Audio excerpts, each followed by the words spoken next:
Hey everyone, it's me again, SuddenlyNinja, with a whole new episode of Indie Beginning.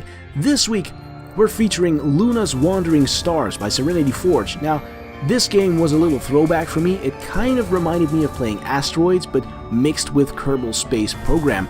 Basically, you are an asteroid, or a small moon floating in space, surrounded by smaller asteroids and objects, and every time you crash into one of these, you gain a little bit of mass. Gain enough mass and you win the level. Sounds easy, but trust me, it isn't. Because first of all, most of the levels have you starting in orbit around a larger celestial body, usually a planet or a gas giant, and gravity is pulling all the time. So if you start off on the wrong path, you might end up overshooting the smaller asteroids and shooting off into space, or you might start off with too little momentum and you end up crashing into the moon. Either way is not going to win the game.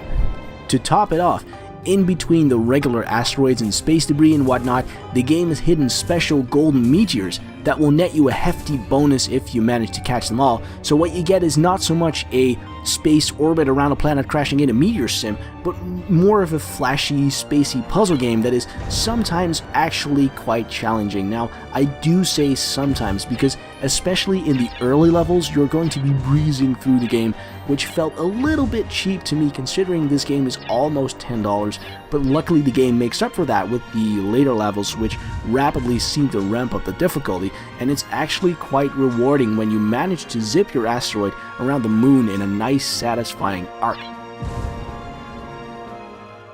I found the game quite stunning visually, especially the effects and the backdrops, and it kind of reminded me of some of the earlier Star Trek episodes. And I would also like to mention the music, which really adds to the spacey atmosphere. That really did a lot for me. It almost felt adventurous shooting my big hunk of rock through space. So, to recap, Luna's Wandering Stars is a fine example of a space puzzle game done right. The few initial levels might seem a little bit short and simple, but if you stick with it, you'll be rewarded with an engaging, visually impressive puzzle game.